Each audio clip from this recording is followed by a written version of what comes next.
going into the sixth race of the 1998 season. A tight points race. Mike McLaughlin on top by just 3 over Buckshot Jones. Randy LaJoie going for his 3rd straight championship. The defending winner of this race, Jeff Burton, is down in 8th place, and the entire top 10 separated by less than 100 points. 1998 has seen a lot of good running by the younger drivers, and it continues this weekend. I love the movie Back to the Future. It's got a nutty professor, a cool car, and in the end, Michael J. Fox gets the girl. Perfect. Well, the Busch series isn't going back to the future. Instead, they're building a new one. Take a look at the front of this field. 23-year-old Dale Earnhardt Jr. sat outside the front row here last summer. Yesterday, he picked up a spot, and race fans are looking forward to what's behind him. More young faces, challenging places, and exciting races. But this isn't the movies, and we don't always get a happy ending, especially at Bristol, often cast as an evil villain. So the Academy is waiting. Benny could be our nutty professor, and we've got lots of cool cars. So the only question is, who's gonna get the girl? Well, Bill, I love any Tom Cruise movie because he always gets the girl. But one of my favorites has to be Days of Thunder. You know, his character in that movie, Cole Trickle, could do anything with a race car. He'd go low, go high, slam it into the wall, and we'd see sparks and smoke come off it, and he'd still win the race. Well, today at Bristol, it might be another Tom Cruise movie, one called Top Gun, because these guys right here will be going around this track in 15 and a half seconds. It's loud down here in the pit area, and it's a lot like flying a jet airplane. But it might be the experienced pilots that go to victory lane today. Guys like Dale Jarrett or Phil Parsons have both won here before. But they'll be pitting on the backstretch, and that's where I'll be to call all the action. And right now, let's go high atop the Bristol Motor Speedway to Bob Jenkins, Benny Parsons, and Kyle Petty. All right, thank you, Ray. Well, let me get this straight. We've got some inexperienced drivers up front, some experienced drivers in the back. This is Bristol. Isn't that a recipe for excitement, not Kyle? I think excitement and Bristol mean the same thing. I tell you what, you run around in here in 15 and a half, 16-second laps, you never spend too much time in one place. Not in the corner, not on the straightaway. So when something happens, it gets exciting for everybody. Kyle and folks, I'll tell you one reason the young guys are having so much luck here. They like this racetrack. They don't know, like Bob Jenkins said, the meanest, toughest racetrack on the circuit. They don't realize that, and they like the place. After a couple of races, you'll find them back in the middle of the pack. The engines have just been fired, and now here's your Suzuki starting lineup. The pole sitter is Dale Earnhardt Jr., and alongside him will be Buckshot Jones. Row number 2, Elliott Sadler, and driver in his first Busch race here at Bristol, Kevin Grubb. Row number 3, Blaze Alexander and Andy Santerre, the current rookie points leader. 4th row, Randy LaJoie, the 2-time defending series champion, and Winston Cup veteran Michael Waltrip. Row 5, Elton Sawyer and sprint car driver Dave Blaney. The 6th row, Jimmy Foster and the defending winner of this race, Jeff Burton. The 7th row, Matt Kenseth and Glenn Allen. In row number 8, Hermie Sadler and Pep Boys IRL 97 champion Tony Stewart. The 9th row, Jeff Purvis and Kelly Denton. In row number 10, Ron Barfield and another young driver, Casey Atwood, who was on the pole at Nashville a few weeks ago. Take a look now at the rest of the starting lineup. There are 13 drivers in the 43-car field that will be starting their very first Busch race here today. That was our points leader back in the 13th row, McLaughlin. Patty Moise, pretty good start for her up in row 14. DJ has won here. He's back in row 15, like Ray Dunlap said, a long ways to the front. One reason this racetrack is so tough, it's banked 36 degrees in the corner, but the groove is on the very bottom of the racetrack, and they go around the racetrack so doggone fast, passing becomes very, very difficult. You can see the black marks in the corner, just how narrow that groove is.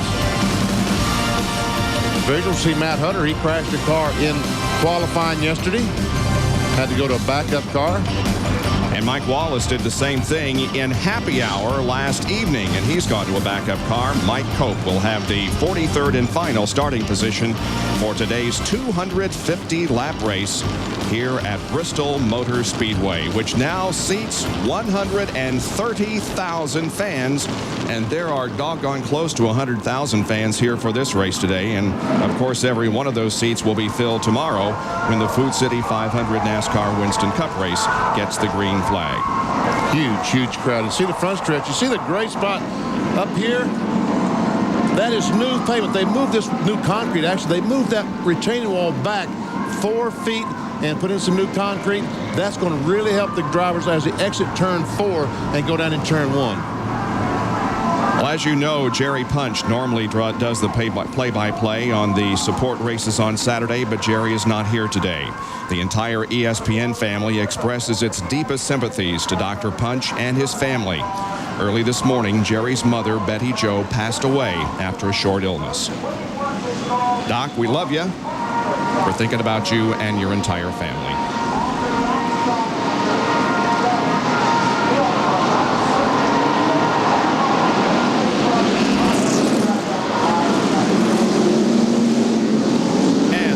Now begin to roll from pit road onto the racetrack itself. Speed limit on pit road today is 45 miles an hour, and that's the speed they'll take for the first couple of laps just to get the drivers acquainted with that speed. That's exactly right. As the pace car runs that speed, the driver will look at the tachometer and whatever gear he may be in and say, okay, I'm turning 3,200 in second gear. That's what speed I need to go down pit road at. We had 5 drivers that were unable to make the field here this afternoon. Robert Presley, Derry Cope, and Hank Parker. Both Schwantz and Amick crashed prior to qualifying and did not have a backup car, so they were unable to get into the field. Robert Presley was high enough in the points to take a provisional, although there is a NASCAR rule that a Winston Cup driver in the top 35 in points is not eligible for a NASCAR Busch Series provisional, so Robert did not qualify, had to go home. Well, we'll go 250 laps here this afternoon. The race record is held by Harry Gant. Dale Earnhardt Jr. qualified at 122.2. They'll need a pit stop between laps 100 and 120 or thereabouts, and the purse exceeds $400,000. Today's field made up of 28 Chevys, 9 Fords, and 6 Pontiacs. Right now in the Busch Series Grand National Division, Chevrolet leads the points with 40 over Ford and Pontiac, who have a pretty good battle going there for second place. On-board camera with Mike Wallace. That's the Big A Auto Parts on-board camera. Kevin LePage, the Channel Lock Chevrolet, started back in 35th spot. Dick Trickle, the Schneider National. Dick Trickle has to go to the very back of the field. He missed driver introduction. Here's the 34 car, the Briggs & Stratton on-board camera with Mike McLaughlin. Our points leader started back in 26th spot. This is Jeff Burton's car. 1-800-GO NASCAR. Look at Jeff Burton. He's due for win. He's led 350 miles, led 285 laps. And let's see if he can do it today as the green flag is waved.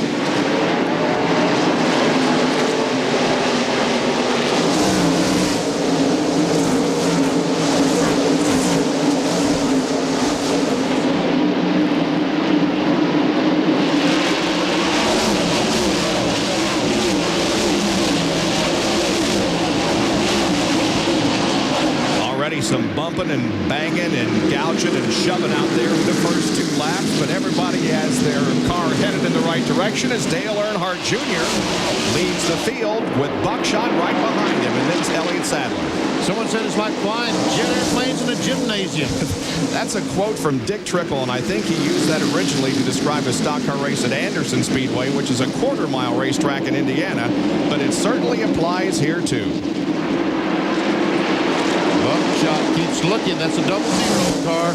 Keeps looking on the inside of the 3. Dale Earnhardt Jr. Oh, a spin. Hard throw. He spun. Now he wanted to take up. Hits the wall. Caution flag is out. Pro got just a little bit out of that black area there in the groove in turns 1 and 2. Lost it, slid up, banged the wall, but now has the car going again. We can see the damage to the left rear quarter panel of the car, left rear fender. Doesn't look too bad, does it, Kyle? Not terribly bad, but any little bit's going to hurt him here. He gets a little high right there. He gets up in the loose stuff. The racetrack's kind of dirty up in there, and it just spins around him. You watch the car goes up and backs in with the left front first, and then kind of comes up. He's on the brakes, and the car's still trying to slide down the race car track. That's the bad part about Bristol. Things happen in front of you, and you're on the brakes. They're on the brakes, but nobody's stopping. And look at all these cars. If he drifts down, but fortunately he stays there long enough. First first caution, though, waves over Bristol Motor Speedway as just 5 laps have been completed in the Busch race. Stand by for more action. Back in a moment. ESPN Speed World coverage of the Boris Snacks 250 from Bristol Motor Speedway, being brought to you by the more than 1,900 AutoZone stores across America. AutoZone, the best parts in auto parts. By Quaker State Motor Oil, for what you drive and the way you drive it, the choice is clear. And by Suzuki, your Suzuki motorcycle and ATV dealer has the ride you've been waiting for and the financing to get it. We've just gone green.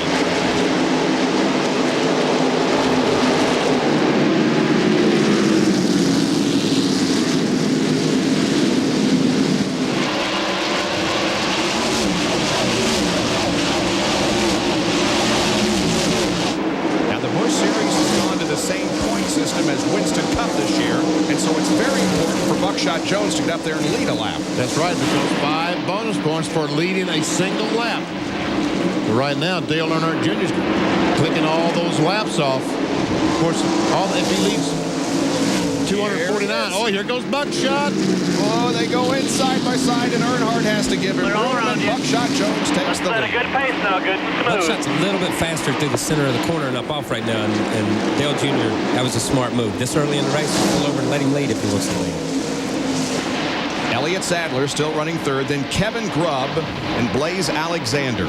Side-by-side action here as Jimmy Foster in the 50 car gets shoved out of the low groove. Matt Kenseth, the 17. Jeff Burton goes by.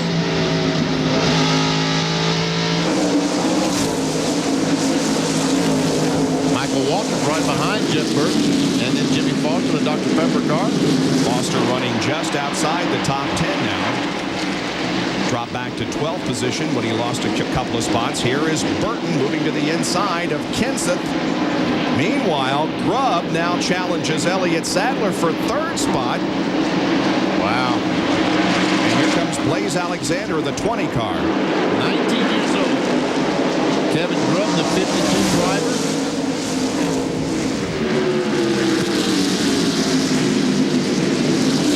Quite a gap has opened up between 2nd and 3rd. Elliott leading this group of cars now into turn 1.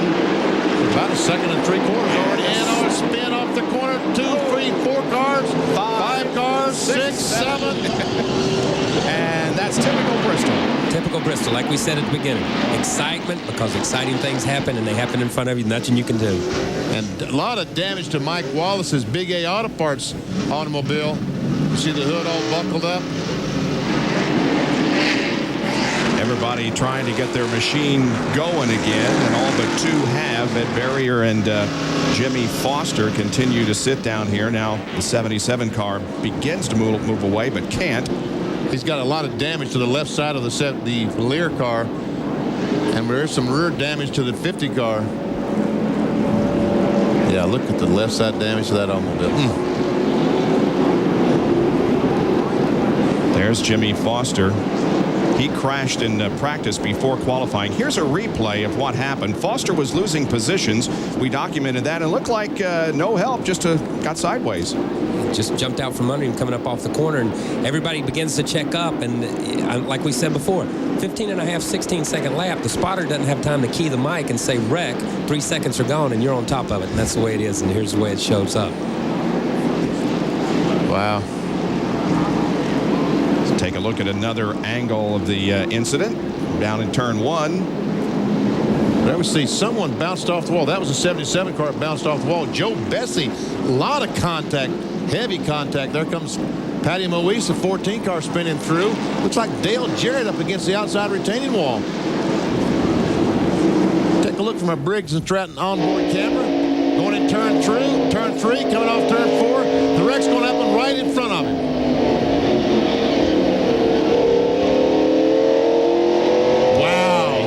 He was very, very lucky to get through that. Did Kevin LePage? Let's watch.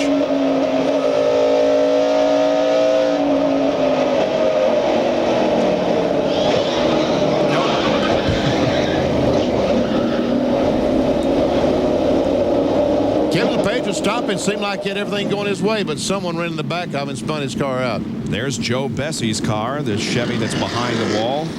They'll try to get him back in the race, assess the damage. Ray Dunlap, what's going on in your area? Well, I'm right down where Kevin LePage's Channel Lock Chevy is, and you can see they're doing some work on the front end here, but the big problem was they weren't able to get the left front tire back on because of that damage to the front. Took them quite a bit of time to get it beat out. They said they're going to have to come back in and work on it. Bill Weber. With that barrier, a short day for you. What happened out there, Ed? I had an accident there coming off forward, you know, and started slowing up forward, and I guess just got run over from behind. The rest of them guys didn't see it. And things happen so fast here, you know, you ain't really got time to, a lot of times, to just run over people in front of you. And we checked up and was trying to miss it, and I don't know, just got tagged up from behind, and just hated for the Lear people and, you know, the UAW and all the people that help on this car. The guys work so hard, and we just can't get a monkey off our back. You know, it's been rough 3 weeks here, and, you know, it ain't necessarily all your fault all the time, and it's just one of them deals. You're limping a little bit. You okay? Yeah, we're fine. Okay. Well, it's a cliche, but that's not a monkey. That's a gorilla on their back. They have really had some promising runs and some disappointing finishes. Now let's take a look at this from Mike Wallace's onboard camera.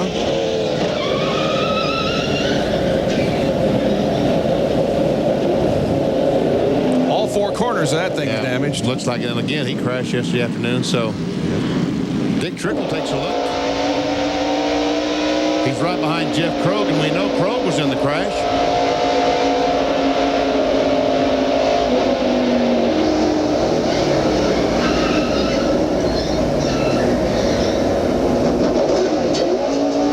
He just touched Mike Wallace as he got by, didn't he, Kyle? Yeah, just barely on his right front right there. So, you know, and you saw Krogh up there. Krogh got into it. They started into the accident really fast. He got on the brakes and spins by himself, but there's really nothing you can do at that point.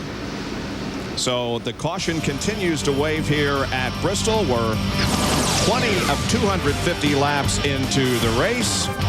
Buckshot Jones is the leader. This is the crash that has caused our first caution of the afternoon. Back with more from Bristol in a moment.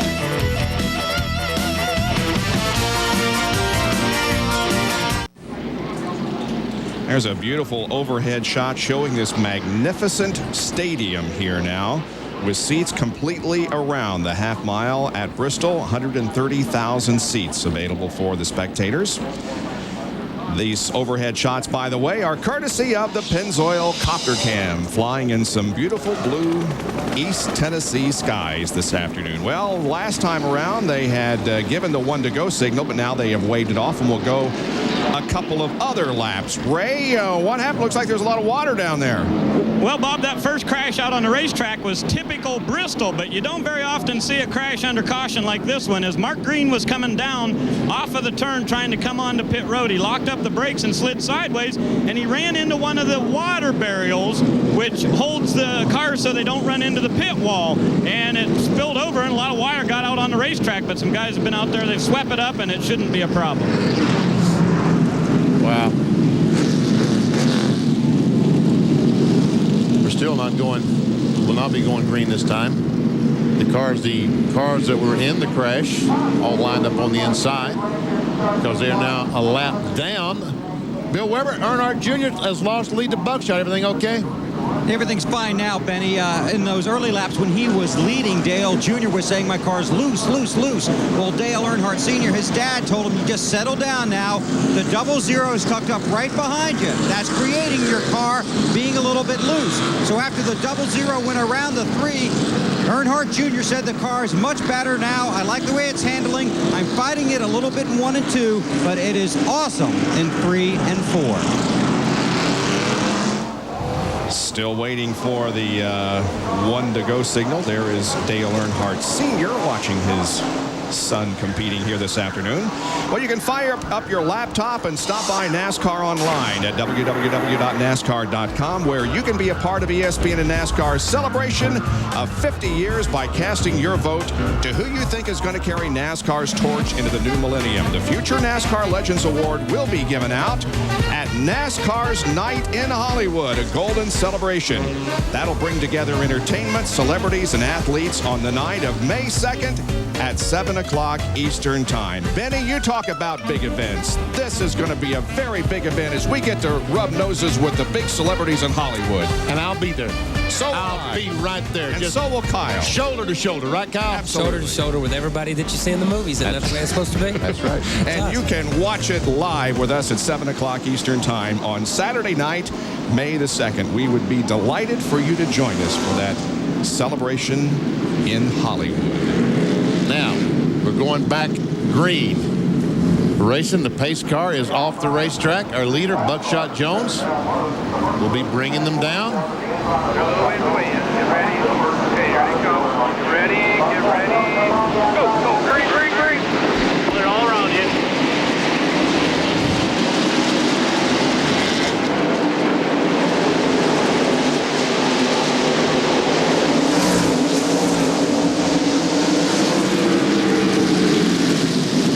Those cars are locked down starting inside the others.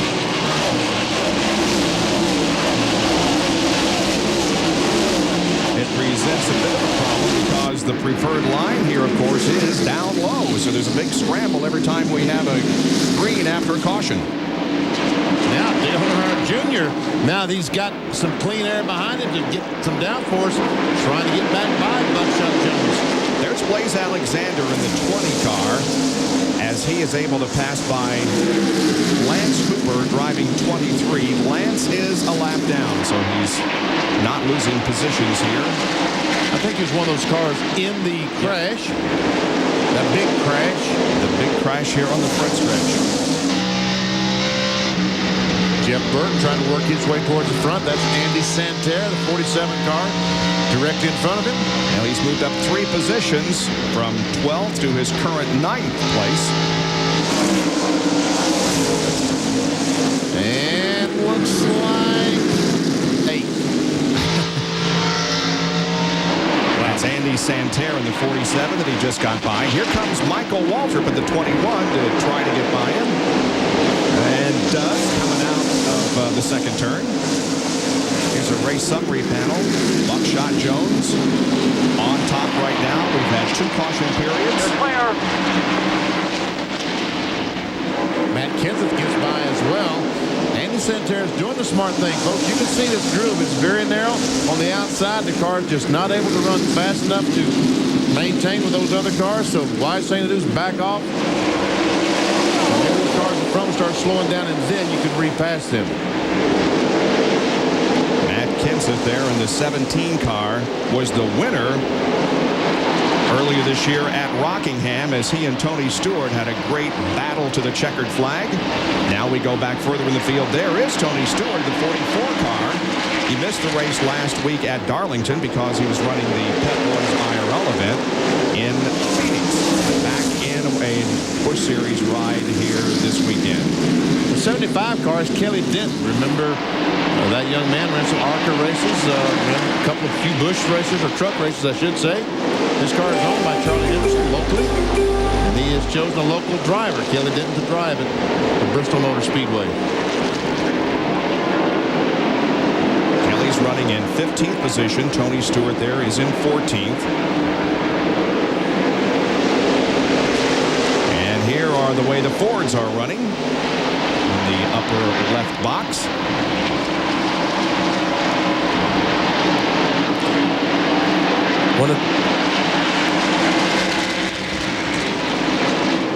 Now we'll show you where the Chevys are currently running. Earnhardt in second. In fact, second, third, fourth, fifth, and sixth belong to Chevys. Glenn Allen Jr. in the 99 goes inside of Cooper. And there's Mike McLaughlin, the current points leader, in the 34.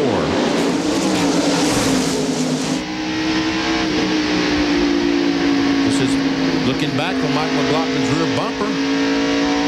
That Lance Hooper, he just got hung on the outside and cannot get back to the inside. And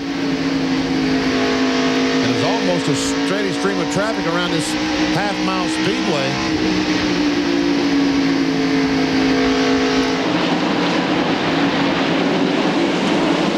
There's the between first and second as Jones continues to lead Dale Earnhardt Jr. The interval is 0.3 of a second in terms of time, but it's only about 3 car lengths in distance. Here's 6th and 7th. That's Randy LaJoie, Eldon Sawyer right behind him. Then Jeff Burton in the 9 car, and Michael Waltrip also running with this group. Meanwhile, the leader is coming up on some very heavy traffic, and it will be interesting to see how... Oh, they got a car in the wall.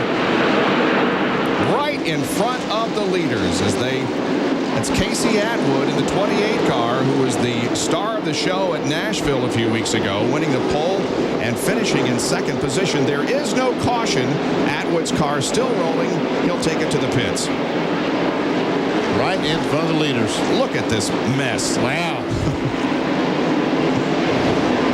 There's Buckshot. Kyle, what do you do now? Just pray? Just pray and bide your time. This is where these guys, we're talking about young drivers, this is where patience is going to have to pay off for them. They've got to wait and work their way through this, you know. Going on the outside, but you got slow cars up high. You're going to be all right. If it's working as well as it should be, you'll pick your way through them little by little. Now the leader is the 00. Second Clear all is the around number 3 car. We saw Earnhardt in the 3 go high and challenge Buckshot for the lead. However, now that they've both gotten out of that huge line of traffic, it is still Jones in the lead.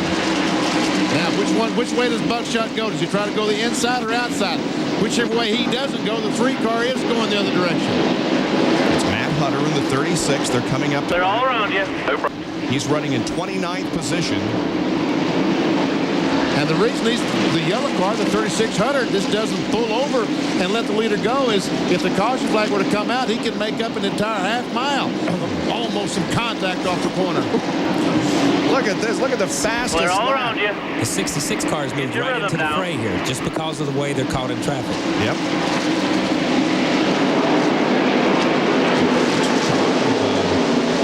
Jarrett had the fastest lap that last time around. But now that these guys are in clean racetrack, well, I say they're clean racetrack, the 37 car, another lap car directly in front of them, Mark Green. Jeff Burton has come to the pits and the hood has They're gone all up around the you. car. Let's work on that rhythm. Good, smooth. There's a word that I'm sure the spotter will use many times today, Kyle. Rhythm, as we see Burton and the work going on in his car. It's a rhythm that you get into at a place like this. As we talked before, you run 15 and a half, 16-second laps. It just becomes second nature. On the gas, off the gas. On the gas, off the gas. And the smoother you can be and the easier you can be on your tires, and the better off you're going to be. And this is, you know, it's hard to put patience and a 16-second lap in the same sentence, but you've got to be patient when you run 16-second laps. Bill, what's going on with Jeff Burton down there? No more racing is going on. It's a water pump problem. Burton's flying from the car. He's done for the day. Water pump problem. He's going to talk it over with his crew chief and the rest of the guys. But Burton stays done early. Very disappointing. We'll try and get a word over here in a second. Watching 5th and 6th position here. Blaze Alexander is in 5th and LaJoie in 6th. Slow car on the bottom of the And racetrack. Casey Atwood, the 17-year-old young man, also they're pushing his car behind the wall. We got some cars that are on the move and have moved up Let me to get you their that 20. starting Go ahead. You position. can take him. Phil Parsons started 39th. He's up to 24th. Dale Jarrett started 29th. He is up to 19th. But there will not be a repeat winner here at Bristol in the spring race. Jeff Burton took the checkered flag last year, but his car is behind the wall in the early going of our race this year. Back in a moment. 59 out of 250 laps completed in the Busch Series More Snacks 250 at Bristol Motor Speedway. The leader on the right of your screen is Buckshot Jones, and behind him is Dale Earnhardt Jr. running first and second. And a car in the wall up in turn number 2 is Jeff Krogh in 56. And the caution flag is out. The caution flag waves. Meanwhile, they go high and low to miss Krogh. Mark, his brother, went high to miss him. Meanwhile, Jeff brings the car down onto pit road. Another Jeff Burton is out of the race. Bill's with him. The day's over for the track gear Ford. What happened, Jeff? Well, everybody got checked up in front of me. I got slowed down. and thought everything was fine. And then when we caught all the lap traffic, they checked up one more time, and I was right behind the 38 car and just didn't get slowed down. Punched him in the back, and when it did, it pushed the radiator back and knocked a hole in the radiator. So, end of the day. How's the track? Track's good. It's a little bit slippery, I guess. You know, really, if you think about it, this is about as hot as we ever race when we're here. Even though it's concrete, even in the Winston Cup car, it seems like the track's more slippery than it ever has been. Okay, he's out, but some of the leaders are on pit road.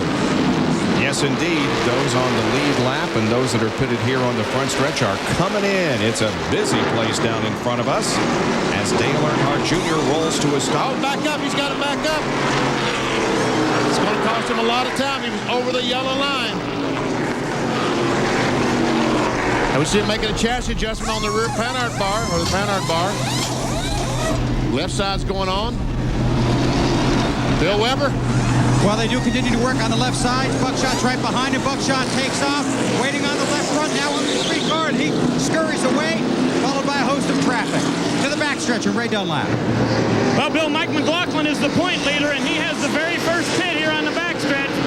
The Gould's Pump Chevrolet's in. They'll take on 4 tires, as well as Phil Parsons, Shane Hall, and a host of others, including Tim Fiedel. Well, all those drivers are coming in here just after 64 laps for their first set of tires. McLaughlin back on the racetrack now. Phil Parsons also rolling out. Replay what's going to happen. You're going to see up in this corner. Just take a look in this corner as we go down in the corner. And there we see Crow go in and boom, slides up and in the outside retaining wall. And Kyle, he just never could get control of the car. No, and once he got in the wall, you know, he got in the corner, but you can see the rear end right back. If you could back that up, see the car going down through here. He's busted the track bar in this thing, and the body's swinging left and right at 80 or 90 miles an hour. He's doing a good job just to keep the thing going straight. And that's probably the reason that he hit the wall to begin with. He goes down the corner, and the rear Panhard bar breaks, and you saw the body just waving back and forth. Well, after the pit stops, the leader is Blaze Alexander. He did not stop, so he's at the front of the field here as we clean up the track and get set once again for more racing in the Moore's Snack 250 here at Bristol Motor Speedway. We'll be right back. Baseball is back. Tuesday, ESPN's opening day triple header. Cal Ripken's streak continues as the Orioles host the Royals. At 7 o'clock, Kenny Lofton is back as the Indians take on Ken Griffey Jr. and the Mariners. And at 10 o'clock, MVP Larry Walker and the Rockies visit Andy Bennis and the Arizona Diamondbacks in their historic first game ever. Tuesday on ESPN.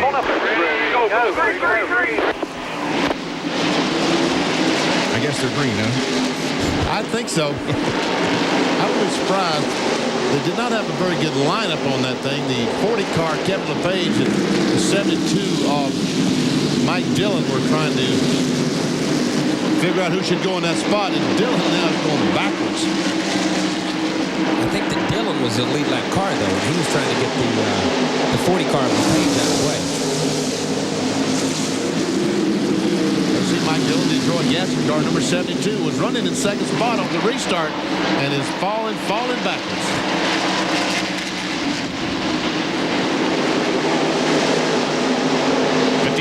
Jason Keller shown in second position. Buckshot Jones is third, and Elliott Sadler and Dillon, who's dropped back to fifth. You know, I think one thing that happened with Dillon, that right as they came back to take the green, they were 3 wide down here in 3 and 4, and he was up in the marbles and the loose stuff. I'm not sure he didn't get his tires awfully dirty, and he may have been trying to run a little bit in and run some of that off. There's the leader, the 20 car, Blaze Alexander. We'll just keep the camera there and watch all the cars go by. Check out the paint job of your favorite driver. Now we're back with Blaze Alexander. Addie Moise behind him, but she is, let me see how many laps down she is. Just one, I guess. Yep. And Kevin LePage, the channel lock car, is slow off the corner. Seems to be back up to speed as Randall LaJoy trying to get by. Good job, baby. Nice and smooth. 17th of Kenseth is 9th at the moment.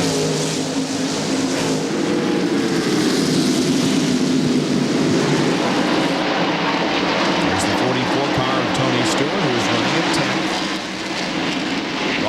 field in car 2 is a lap down. But the 38 of Elton Sawyer is challenging Tony Stewart. And Dick Trickle, the 64 car, is a lap down. I don't think that we told you that he made an unscheduled pit stop just before the caution flag came out.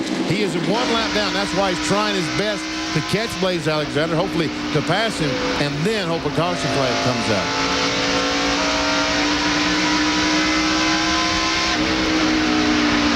So we watch Trickle try to come up on the leader, Blaze Alexander, and unlap himself.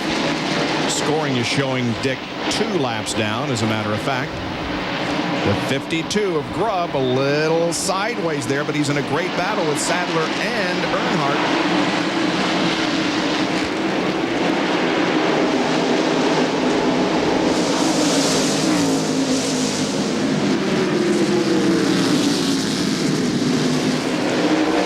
Trickle is a lap down, started in 28th position, currently 30th. And he is still trying to get that lap back. He's caught the 60-20 car. I said he's a lap down. I'm sorry, he's 2 laps down to the leader. I should have known that he could not pit, change 4 tires, and do it in 1 lap.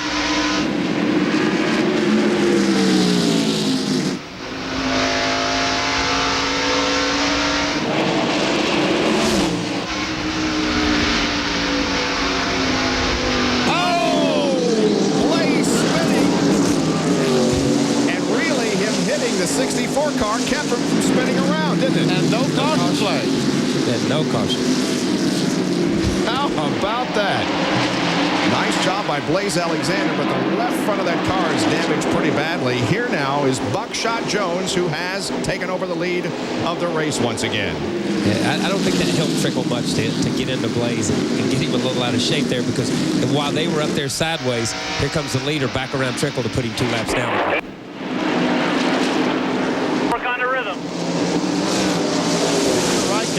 When they get up out of that groove, there seems to be loose stuff there, and the car really becomes snaky. Yep. Here we are, just a couple of laps ago, going down in the corner. Blaze Alexander in the 20, Dick Trickle 64, trying to get under him, and right there, a little bit of nudge.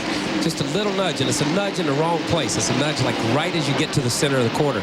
Blaze does a good job of hanging on, and he gets into Trickle, but look at the leader catching him, how fast the leader catches up to him as they're sideways. Another angle. There's the touch. Here's the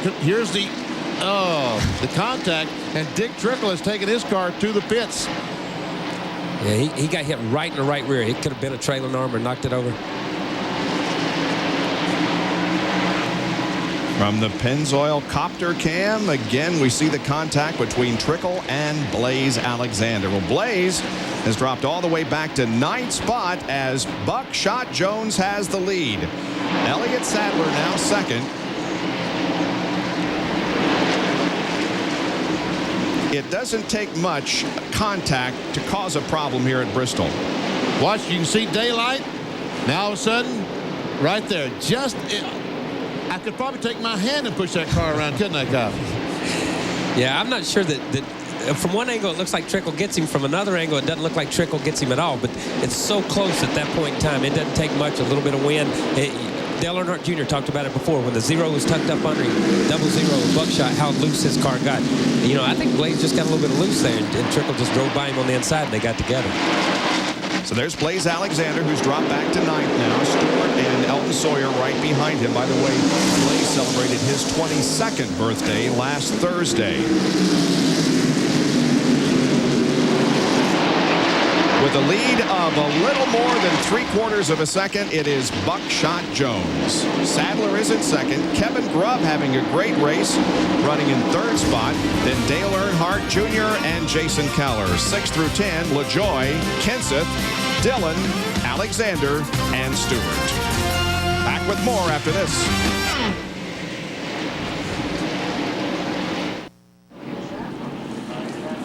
Caution is out once again, and again the victim was Blaze Alexander, and he damaged the car a lot more this time than he did the first time. The caution, the 4th of the afternoon, waves as we near the 100 lap mark. Yeah, there's lots of damage to this car. As a matter of fact, the rear of the car is dragging the ground.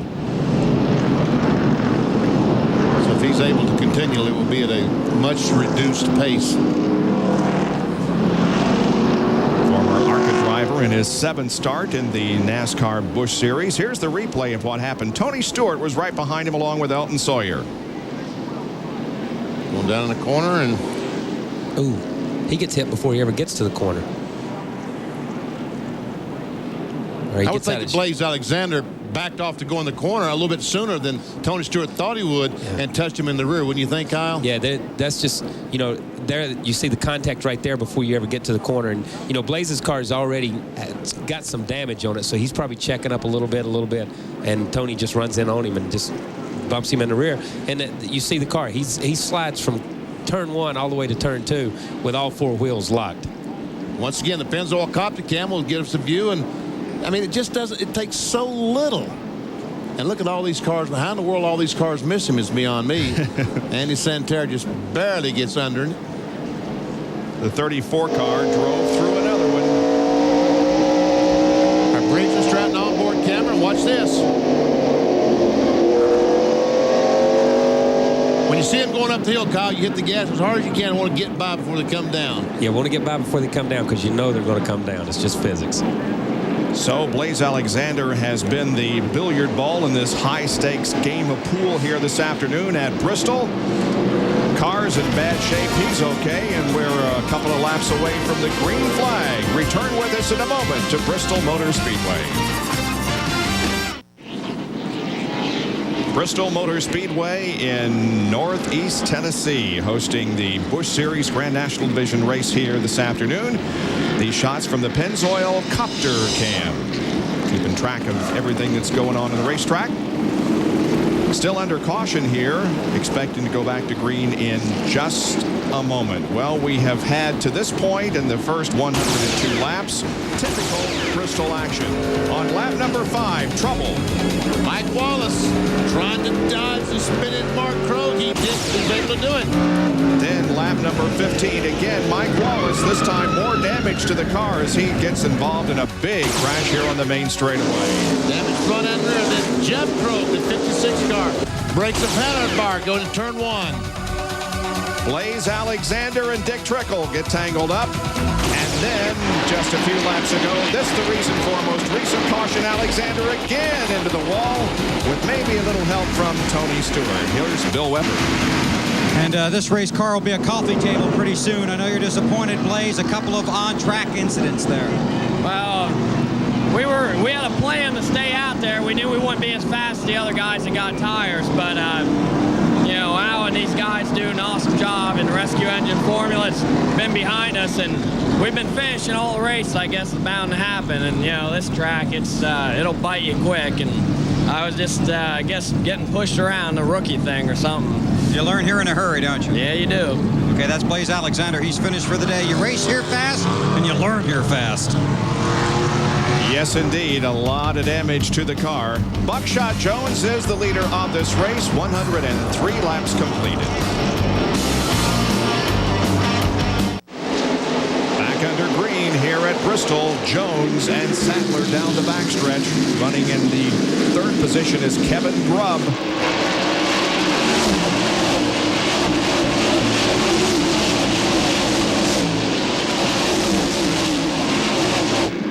63 car Tracy Leslie is 3rd in line on the racetrack, but he is a lap car. Here is Grubb trying to get to the inside of him. It's so hard to pass here on cold tires, whether you get new tires or old tires. It doesn't make any difference. Cold tires, and you just got to be patient and wait for the guy in front of you to wear his tires enough where he slips a little bit. Kevin's car's working really good now. If he just gives it a couple laps, he'll be able to work his way back. Kevin is in his 7th start in the Busch Series. His best finish was just last weekend. Most recent race at Darlington. He finished 15th after running in the top 10 most of the afternoon. He finally gets underneath, just like Kyle said. He waited a couple laps. He was able to get underneath Tracy Leslie and go on by. Now, can he hold back Dale Earnhardt Jr.? No. Dale Earnhardt Jr. moves to 3rd. Remember, he started from the pole position in this race. And Tim Fedowa has some smoke coming from the left front of that car. No, it looks like he probably made some contact with someone on the left side. Oh! Get up there, be smooth. I tell you what, Stay with it. Keep it right if you can. he lost the left front wheel. You can see it bouncing down the back straight, and that's what I was getting ready to say. The way he drove into that corner. Talk to me, you okay? Watch this, watch this. Watch the wheel.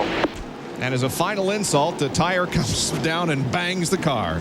He's getting out, but the way the smoke was coming out of the left front, it looked like a hub had burned up. And that's about what it looked like. The hub burned up, come off the left front, and he drove it straight in the corner with no brakes. And he went straight to the wall, too, and hit it hard. Oh, man, this racetrack, and look at the rear tire. Look here in the back of the car where the rear tire ran into the loose wheel, ran into the back of the car. Look at the damage it did. Tim is okay. Taking the helmet off and unbuckling and getting out of the car. Ray Dunlap. Well, guys, the indication from down here in the Kleenex pit is that it was a wheel bearing that was the problem, and Tim Fedewa has climbed out of the car. He's heading this way right now. We'll see if we can get a word with him as he comes across. It appears the driver is okay, but the car is definitely not. Tim, it looks like maybe you had a wheel bearing go out there. Pretty hard hit for you. Yeah, it wasn't a wheel bearing. It was a brake. Something, you know, I felt it go. I slowed up a little bit. I went down in here, and like the rotor broke, man. It just went straight in the wall. Are you okay? I don't know yet. Guys, you get an awful hard lick here at Bristol on the half mile. Here's the replay of what happened as Fedewa went into turn one. He goes down the corner, turns in the corner, and all of a sudden there, the left front wheel just leaves. Bam. And you can see where everyone else is slowing down at that point in time, his car seemed to accelerate as the left front wheel came off of it and snapped the brake lines. When he hits that brake pedal, there's nothing there. It goes straight to the floor. Another replay. Watch as he goes. Watch that left front wheel just leave. Phil Parsons said, wow, look at that, as he goes by. See, Tim Fedewa he just thinks it's a brake because he went down the corner. He hit the brake pedal. There was nothing there. He thinks something happened to the brakes. He doesn't realize that he did, in fact, he has no. Watch this tire now. Now, that's adding no insult to injury. That is really the ultimate right there. And that did the biggest damage to the car, looked like. Here it is again from another angle. The tire just leaving the car, and Tim Fedewa hard into the wall. 3 years ago in this race, he had his best finish. In the fall race, I should say, he had his best finish here at Bristol when he came home third, but it will be an early out for Tim here today. As the tire comes bounding down the backstretch. You can see the rotor in the background right there. It's not the rotor. Yep. And there is the contact with the car. We're nearing the halfway point now of the More Snacks 250 from Bristol.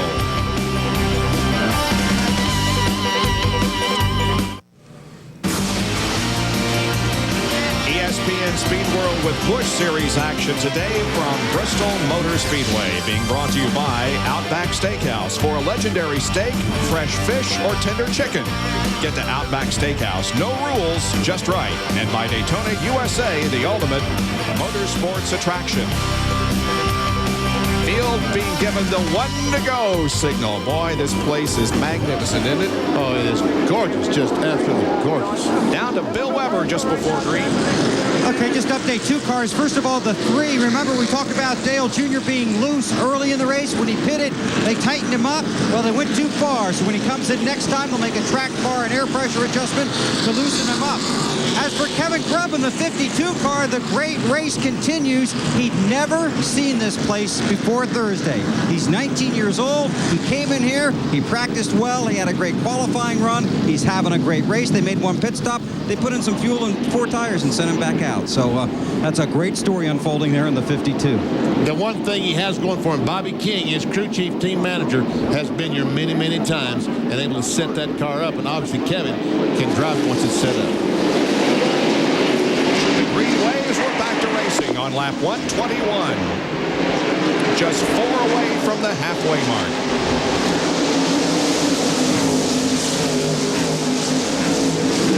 Grubb caught on the outside. Here comes Randy LaJoie in the 74 to take the spot away. He quickly gets down to the inside, blocks Matt Kenseth from taking another spot. Meanwhile, there's the 63 car once again, Tracy Leslie. This is Dick Trickle looking back at LaJoy coming on right behind him. Leslie is a lap down to the 63 car. He's shown the 23rd spot.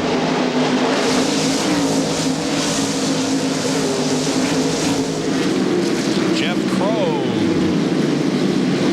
has been in and out of the pits several times since he had the crash up in turn number 2. There's the interval between first and second. Jones and Elliott Sadler. Dale Earnhardt Jr. Tell you what, youth is served in the NASCAR Busch Series. It definitely is. You look at these guys, 4 out of the top 5 guys are what, under 22 years of age? Yeah. I mean, it's amazing that this has become a good proving grounds for the young drivers to move in the Winston Cup. The 57 car, Jason Keller, is doing very well. He started way back in the 37th position, and he is currently in 7th. Now, he made a pit stop in the very early going during that big crash we had here on the front stretch, and so it's been a while since he did pit, but it has resulted in track position that has moved him up to 7th. That's the 38 car, Elton Sawyer, and he takes a look on the inside. Look at the back of the car. That's when Jeff Burton was here talking to Jeff Burton. He said he ran in the back of the 38 car. No wonder he broke the radiator, huh? Kyle, a lot of damage in the back of the 38. Yeah, a lot of damages. Like they say, it doesn't have to be a show car to win the race up here, man. You don't have to win any beautiful contest on this thing. And if your car comes out of Bristol without any gouges in it, you have really accomplished something. Sadler, the 66 Phillips car, is falling back in the clutches of Dale Earnhardt, the Goodrich, the HCW Chevrolet. Excuse me, I'm getting confused with his dad. Earnhardt took a look to the inside there. Well, riding with Dick Trickle. Now, he is 3 laps down in 29th position, but he's riding right up there and racing with Earnhardt. He has a good race car today. He just spent too much time in the pits. He's had 2 unscheduled pit stops on the green.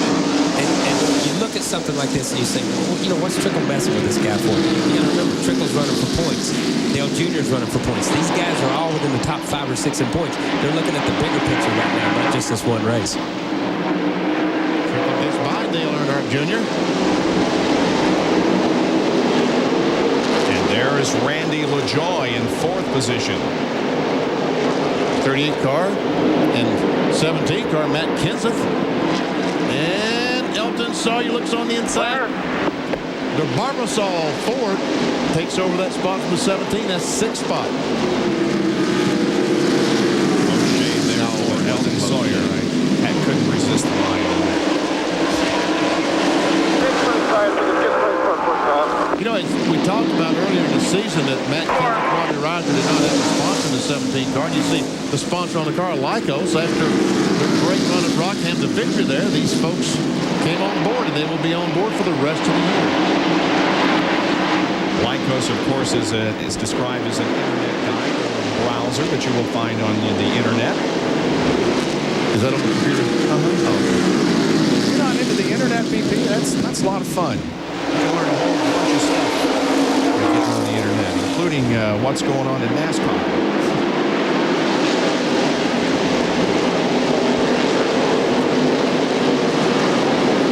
Kenseth is in 7th position. There's Tony Stewart and Kevin LePage. It's not a battle for position. There is a battle for position between the 21 and 75, also 29. And here's a great battle for the 2nd spot. Yeah, this is probably the best battle on the racetrack, as Earnhardt looks like he's going to take 2nd from Elliott Sadler, indeed. Now, these guys have fallen about 2.5 seconds back of Buckshot Jones. While those two were racing together, Buckshot just separated himself a little bit from the rest of the field. Bill Weber. Well, when Elliott Sadler pitted, they made an air pressure adjustment, and they might have gone a little too far with that. They're going to correct that when he pits next time, but that's not their biggest concern.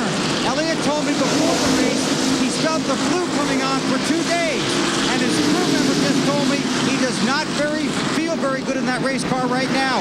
He said he drank enough Gatorade to last him 2 weeks before this race. He wasn't even sure it was going to last him the 2 hours.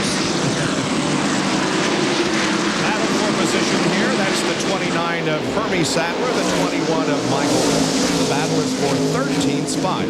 Last lap, Remy Sadler, the 29 car, the DeWalt car, just about spun out. Is Michael Walter trying his best to work that top groove? A couple of the Fords had moved up there. Michael had moved up there. Elvis Sawyer had moved up right before the last caution and was really beginning to make it work for him on the outside, and had moved up and picked up 2 or 3 positions. When you get up in the top 5 or 6 here, a little bit harder to make that outside groove work. Speaking of Elvis Sawyer, there he is in the 38. Kevin Grubb in 52. That was for 5th position. And Grubb is starting to fall back just a little bit. 22 cars on the lead lap as we are now well past the halfway mark. 142 laps are in the books. Also on rough car Freestar, that's one of the banks in Virginia. Elton gets a great run. He's going on down the corner. Kevin, he's coming. Fortunately, Kevin heard me.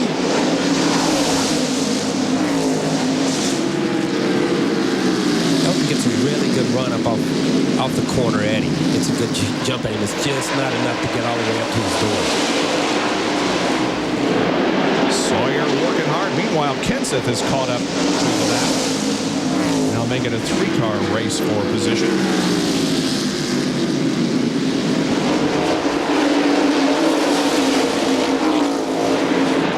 Sawyer coming into this event 13th in the point standings. His best finish here came in the fall race in 1987 when he was 4th. Now watch this. He's going to get a run off this corner, try to get his momentum to dive under him. Can't do it. To pass someone on these short racetracks right here, you got to get under off the corner and get that position. It doesn't do you good to outrun him going in the corner, except this time Kevin Grubb wisely backed off and let him go. Kelly Denton is in the wall coming off corner number 2. He's all the way down the backstretch. Car still rolling. No caution at the moment. They're going to have to throw a caution to get him off the racetrack, though. I don't see a place he can get in. The car's all the way around the racetrack. There's a leader goes by. Denton still going very slowly up against the wall, and you're right. There's just no opportunity to dive down low and get into the pits because the racetrack is full of high-speed race cars. He's made a complete lap. Now they're going to throw the caution. Again, they have to because he's only running 30 miles an hour. The rest of these cars running 120 miles per hour. There's just no way to turn left. They slow the cars down, so fortunately he's able to get to the bottom of the racetrack. Kevin LePage slows down, as does the rest of the field. And we are under caution once again Still here close. at Bristol. Pace car hasn't picked you up yet. Denton, meanwhile, has made his way to his pit here on the front straightaway as the pace car is about to come out and pick up the leader of the race, Buckshot Jones. Had about a half-second lead on the field, but now that is wiped out with the caution. Track crew is going to come out and check all the way around this place to see if any sheet metal was shucked off of the car of Kelly Denton as it hit the wall and then went completely around the track.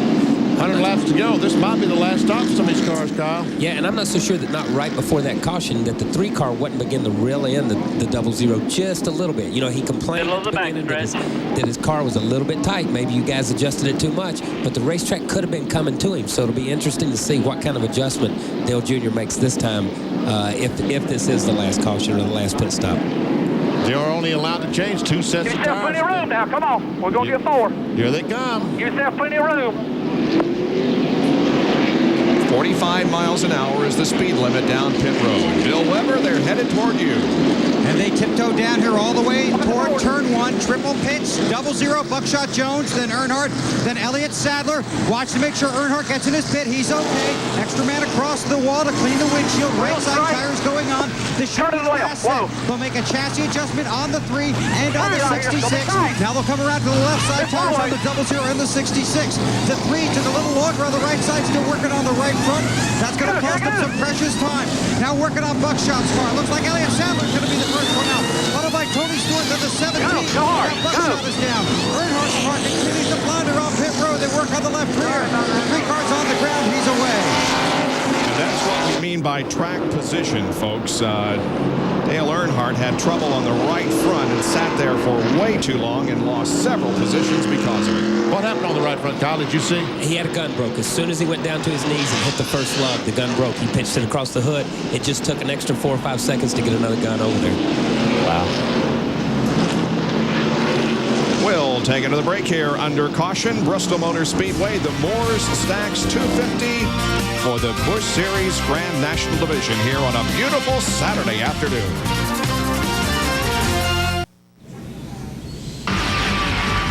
ESPN Speed World is here for lots of racing action for you at Bristol Motor Speedway. Later today on The Deuce at 6 o'clock, it's happy hour. Tomorrow, RPM today on The Deuce at noon, a simulcast of NASCAR today at 12:30. And then the Food City 500 NASCAR Winston Cup race is at 1 o'clock Eastern Time tomorrow afternoon. Let's go to Bill Weber, who has more on Dale Earnhardt Jr.'s problem during his pit stop. I've got a pretty ugly picture for you here. The lug nut stuck in the turret here. The lug nut just got stuck in there. They couldn't pry it loose, so Kyle spotted it. That was their problem. Cost them a lot of time and track position. So that's the ailment the 3 bunch had. So they've had 2 pit stops here at Bristol after the pole winning run. They've had a little trouble on both of them. That's another learning experience for some of these young guys here at Bristol. 32 cars remain on the racetrack at the moment. One of the cars out of the race is Tim Fedewa, who crashed in turns 1 and 2 earlier in the race. This is what happened. Watch as the left front wheel just leaves the car. Just broke off, left the car, and left Fedewa go straight in the wall. Now he's going to go down and hit the inside wall. Bam. Now watch the tire. It's chasing him. It's chasing him. I got you. Sure enough, it's got him, Ray. Well, it sure did, Benny, and you can see right here, this is the spindle that came off the Kleenex car, and it is totally busted. That's what happened. Now, the base motorsports team is down here working very, very hard to try to get that car back in the race, but the problem is here at Bristol, the laps click by so quickly, and we have less than 100 laps to go before this thing's over. Indeed we do, but we are back to racing. Now Elliott Sadler is the leader of the race. Tony Stewart is second, followed by Matt Kenseth. 4th position is Jones, and 5th is Elton Sawyer. First 3 cars right together. Matt Kenseth and Tony Stewart, that reminds me of Rockingham. Doesn't it remind you of Rockingham? It sure does. They had quite a slugfest on the final lap. Kenseth coming out the winner, and they're running right together again. Look at the pit summary. Dale Earnhardt Jr. came in second, and because of that problem with the gun and the nut, he ends up 11th coming out of the pits. And with just 100 laps to go, or less, about a little over 90 laps to go, it's hard to imagine Earnhardt Jr. being able to work his way back to the front. That's not to say he can't do it. It's going to be quite a drive if he's able to make it. Stewart and Kenseth still nose to tail out there.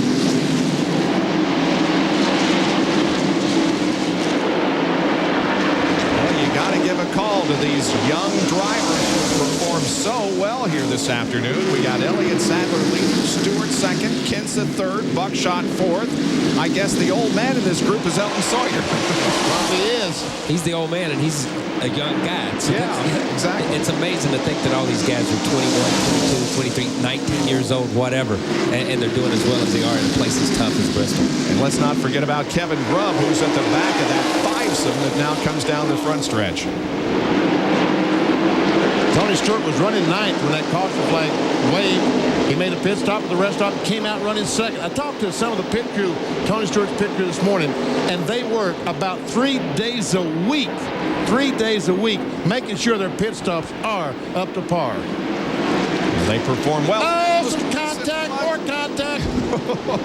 All this from the Pennzoil copter cam. They're following these cars around the racetrack, and we're seeing some bumping and banging as usual.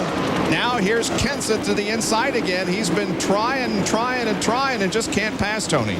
I think Tony's holding him up just a little bit in the middle of the corner. Matt gets a good run in, but he just like before, he can't get far enough up on him to take the line getting in the corner. Buckshot's getting impatient. Elton's getting impatient. These guys. Another couple more times, it's going wrong. Because as you can see, and when they sprint out to the right shot, Clear. Elliott Sadler is checked out on these guys. Yeah. He's loving this. Elliott is loving this.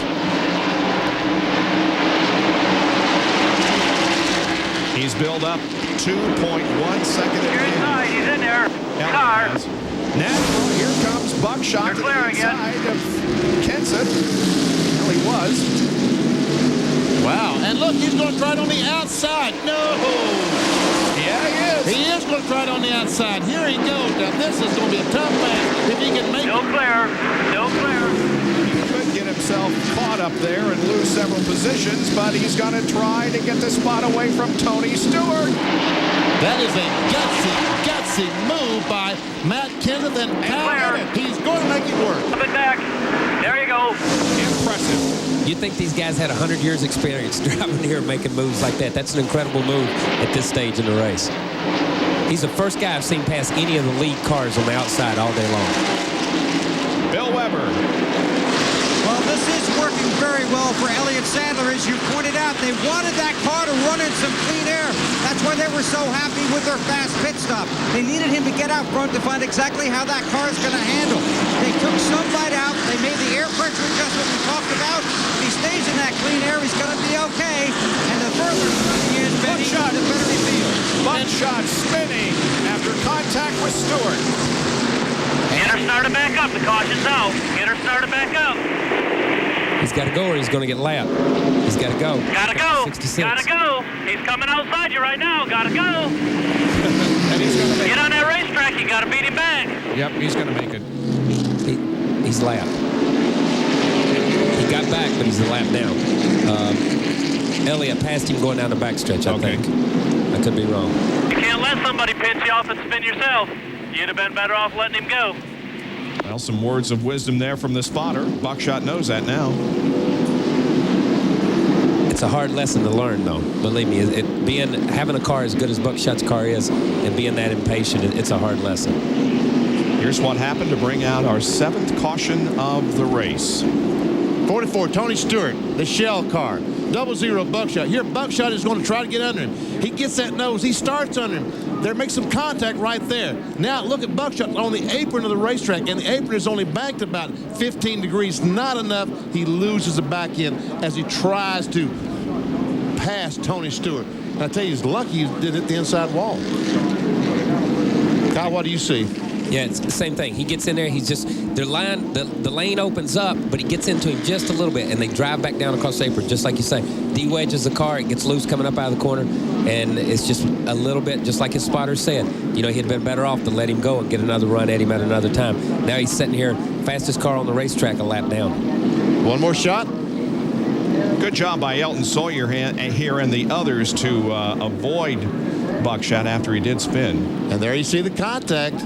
And there you see Buckshot on the apron. Half the car was on the apron, and as Kyle said, when that left front goes down, it de-wedges, and around he goes. And luckily, he did not go back across the racetrack because it would have been a miss.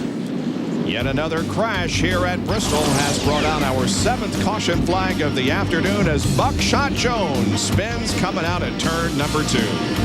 Elliott Sadler is the leader with 173 laps completed.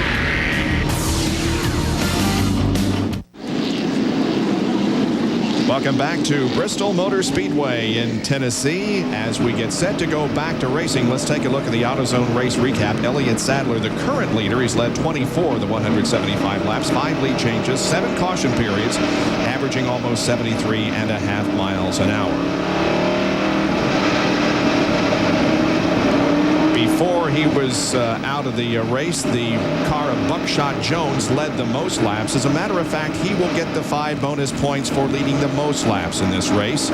Sadler, Alexander, and those others have also picked up 5 bonus points for leading. And we have 2 cars off the track, Fiala, who crashed, and also Jeff Krogh. And a long list of drivers that are out of competition here. All right, back to racing. Elliott Sadler. Second, followed by Tony Stewart, Elton Sawyer, and in fifth position is Kevin Brown.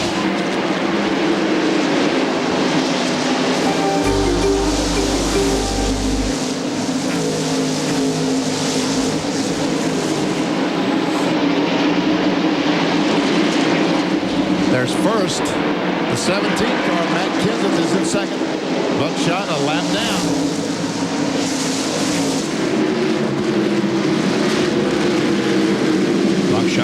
back to 21st position by losing that lap.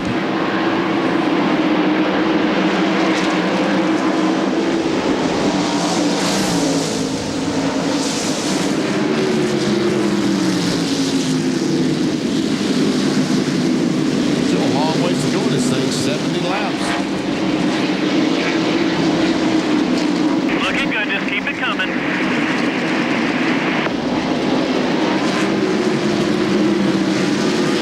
Keller, I got to give a call to Jason Keller, that 57 car.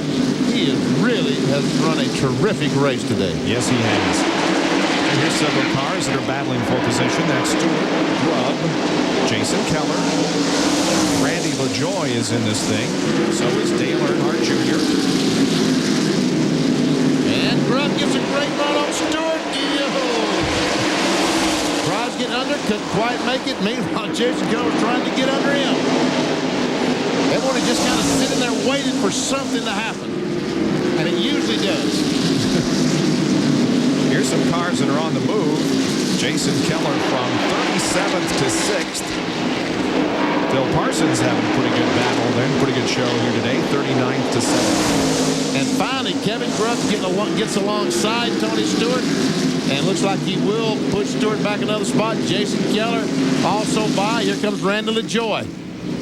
And Dale Earnhardt Jr. also. But Tony was able to get down in front of Randy LaJoie, and so will not lose those two positions, at least right now. You saw the car going very slowly on the bottom of the racetrack on the apron. Actually, that's Joe Bessie who is back in the race. 153 laps down.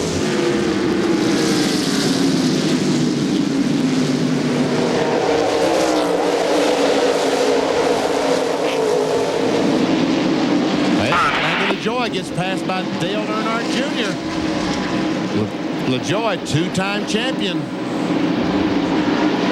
Bill Weber has a report on Tony Stewart. Good run, Bob, but as we close in on lap 190, Tony's car is tightening up, so he's got a bit of a handling problem. Tony Stewart's car is tight. Stewart has competed here at Bristol a couple of times, but he is certainly at home on high-banked racetracks. Of course, he's up from the open wheel ranks, and he has run Winchester Speedway and Salem Speedway in Indiana many, many times in USAC competition. That's a little bit different than a heavy stock car.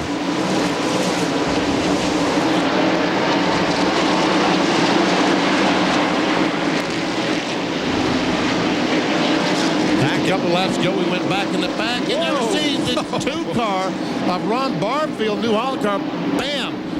Almost ran the back of Phil Parsons, a Duralube car, and someone, bam, ran in the back of him. That for 16th, 17th, and 18th position, so it doesn't make a difference whether you're battling up front or in the middle of the pack. There's action all around. Tony Stewart gets shoved up and will lose a couple of more spots as now Dale Earnhardt Jr. and Randy LaJoie pass him by. That 14 car of Patty Maurice is a lap down in 22nd position. Take a look now at the points as they stand. Matt Kenseth would go to the top of the standings in Busch Series with LaJoie second, and Mike McLaughlin, who entered this race in the lead, would drop down to third. McLaughlin in this race is running in 12th spot, and then 6 through 10 also Jones would be in the 6th spot. Got battles all around. This was a battle for 4th spot. Jason Keller and Kevin Grubb. We go back to 2nd spot. Elton Sawyer, the Barbasol Ford, has caught Matt Kenseth. He's right there. And he's going to go for that spot and take it away. Nice move, Bill Weber. He moved up another spot. And this is a really great run for Elton Sawyer at a track he used to hate. He used to hate coming to this racetrack. But last fall, before qualifying, he walked in here and he said, I think I've got it figured out. Like it came to him as he was sleeping. So he came in, he had a great qualifying run, had a great race here last fall, then had a very vicious track, but came back with a good car and the confidence to win. He's running well here. There's also some speculation his Barbasol team could expand to a 2-car operation in 1999. Your radar lap. Bill, there's another driver out 37 car. Folks, he qualified with a provisional back in 37, and right now he just moved to 4th spot on the racetrack. What a great run. Yes, indeed. Keller, Earnhardt, LaJoie, and Grubb now, as Kevin Grubb lost some positions there. As a matter of fact, Jason Keller, you see his unsponsored car, has a deal next week in Texas. Justin Boots, the Western Boot folks, will sponsor that car in a one-race deal. Elliott Sadler has a 1.5-second lead on the rest of the field.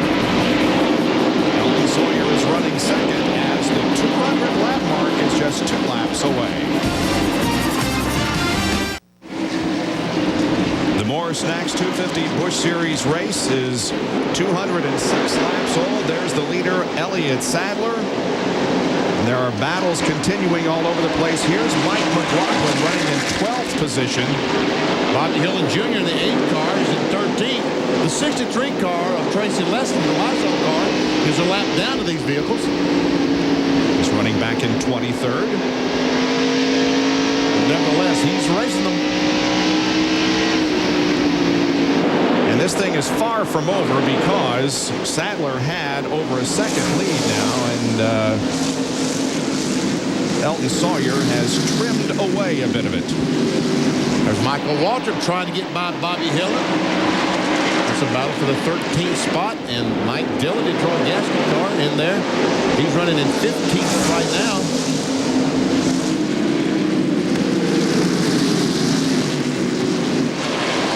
Hillin sliding high up onto the banking coming out of 4th. You know, he's just running that high groove, and it seems to be he's not gaining anything on the guys in front of him, but he's not losing anything either. You know, he's coming off high, keeping that momentum up.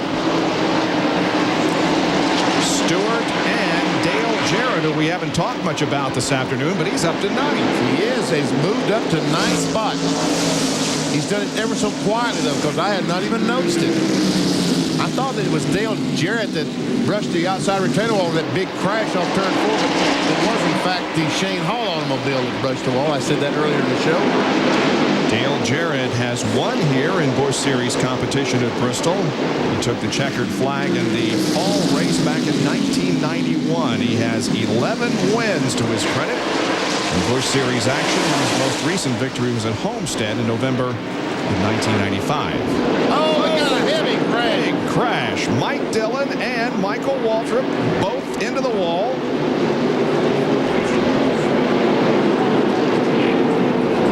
Man. Dillon able to drive away. Waltrip still sitting there. Caution out once again. Jarrett did not escape this unscathed.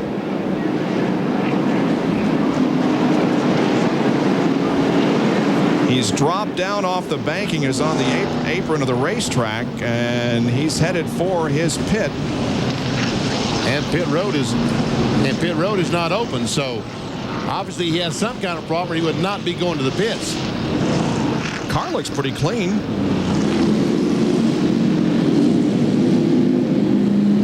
But something is wrong, obviously. They're talking about the drive shaft of the rear gear on the car being broken. You ever see Mike Dillon and Mike Waltrip making that contact, and they just in unison spin down through the... Joe Bessie was going real slow down the apron and almost got collected, didn't he? Almost. Right along the channel lock car, Kevin LePage, as he comes off turn 4. No problem. Got through cleanly. Mike McLaughlin looks back on them. As Michael Waltrip tries to go by on the outside. Can't quite make it, and there's where he and Dillon make the contact. There you see Bessie on the inside. DJ is out of the car. Looks like Ray's right there, too. Dale, we noticed that the rear end of the car's got a good bit of grease on there. Looks like some sort of a driveline problem put you out. Yeah, something happened to the rear end. I started smelling some grease about 3 laps before it happened. It's a shame. Car was awful good.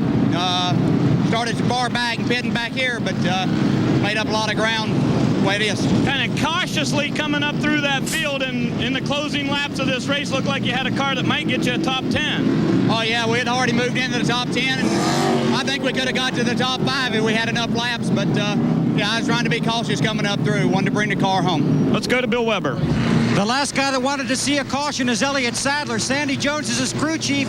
Looks like the 38's catching you. How is your car? We're just a little bit loose right now, Bill, but the Phillips 66 Chevrolet's run pretty good all day, and we got about 34, 35 laps here to see what's happening. And he feels a little sick. He said he feels like he has the flu coming on. Yeah, he's got a little bit touch of the flu or something. This is the best medicine for him right here to be out front. Okay, and Elliott did radio in. That's the last thing I wanted to happen, a caution. 34 laps remain in this race. We're getting down to it here. Will Elliott Sadler be able to hold on to the lead, or will it be Sawyer, Kenseth, Keller, Earnhardt, LaJoie, Grubb, Stewart, Sadler, or Purvis? We know it will not be Dillon and Waltrip. They just crashed here on the front stretch.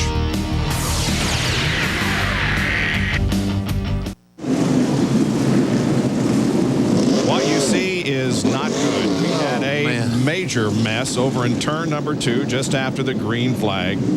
Randy LaJoie had just gone back into the points lead and got caught up, as did others, in a big one over in 2.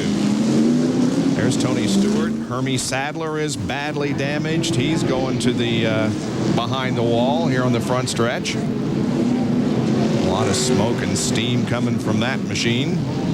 Randy LaJoie is out of his car. There must be a lot of damage to the right side that we're not able to see. And the 4 car of Jeff Purvis, he really hit. Is that Randy LaJoie? He hit so hard over there? He T-boned someone, I guess. I'm assuming it was the right side of Randy LaJoie's car as Purvis crossed from his car. Looks like everybody is okay, but man, what a mess. All right, we'll show you what happened here. Going down the corner, Buckshot Jones, 00. 3-car Dale Earnhardt Jr. 74 right there. There's something wrong with the 00 car. He has a flat tire or something, and it's caught the 74 car. Bill Weber? Right front tire, Benny. Blew the right front tire. Man, he goes down the corner. The right front tire is flat. It will not turn. He touched the 74 car, which spun him, and then just no place to go. Tony Stewart hits the back of the 00, gets run in the back of the 29, and look, that's Bobby Hillen that T-bones Jeff Purvis. So I'm glad I saw Purvis get out of the car before I saw this replay. And you can see that the track was virtually blocked there for a moment. There was just no space anywhere. Our points leader, Mike McLaughlin, sees the crash. And drove right through it. Man, we got a red flag. We got a red while you watch this other replay from Kevin LePage's perspective.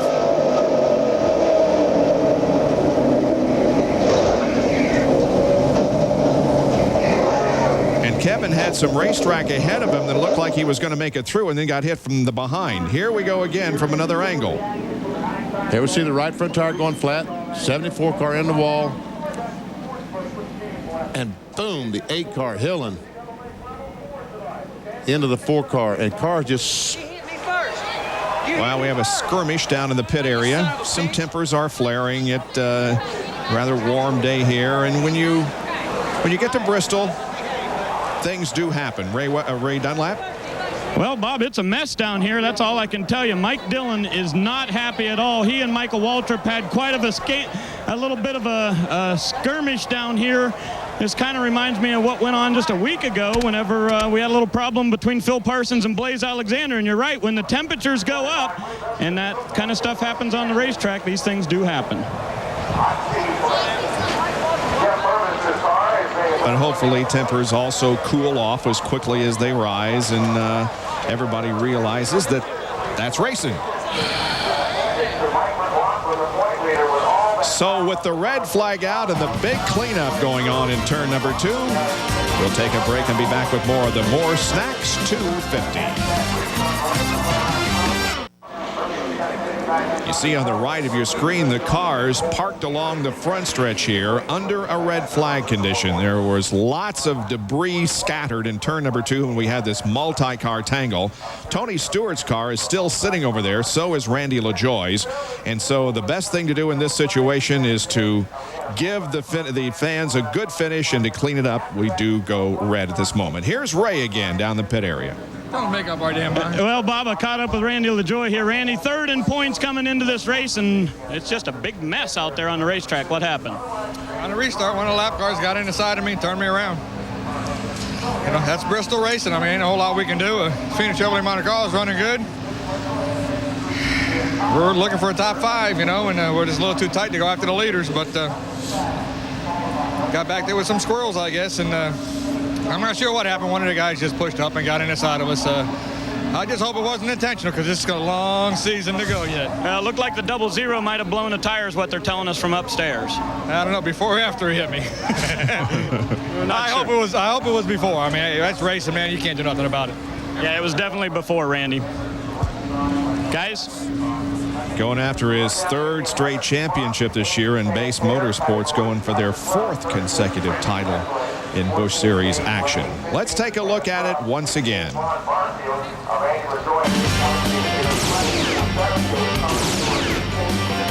00 is the car we're talking about. The right front tire is going to be flat. When he goes to the corner, the car will not turn. It goes in the corner and just goes straight up. It watches it right now. It just starts going straight. That forces Kevin Grubb up into the wall and then sets off the chain reaction that involves Stewart and Sadler and many, many others. Hermie Sadler there in the 29 car on the bottom of the racetrack. Bill Weber is with him. And Hermie came in 6th in points, a couple of top 10s. A good start to the season for the DeWalt Chevy and a fairly good run here until this mess. What did you see? Well, I saw a bunch of cars flying across the racetrack. We had bad track position all day, and I was worried about getting involved in a wreck, and we finally worked our way back up to 6th or 7th some way. And then when a wreck happens at Bristol, there's really no way to go. It's just luck, and so far this year we've been pretty lucky, but just not meant to be today. You want to get back out there and make at least one more lap because you'll pass a lot of cars if you do. That's the plan, but this DeWalt Chevy's tore up pretty good, but these guys are digging pretty hard, so we'll do the best we can. And actually, of course, they can't work right now because we're under the red flag. And Hermie was focused on this race, but he was also thinking about a friend, Chris Trickle, who passed away this week. We all think about Chris Trickle, who did pass away earlier this week from injury suffered in a drive-by shooting out in Las Vegas last year. We, of course, ran into Chris and saw him race as a winner many times at Winter Heat in Tucson, Arizona. We became very good friends with Chris. He had been suffering in a coma since that incident that happened in Las Vegas, and this past Wednesday he passed away. Our sympathies to Chris Trickle and his family.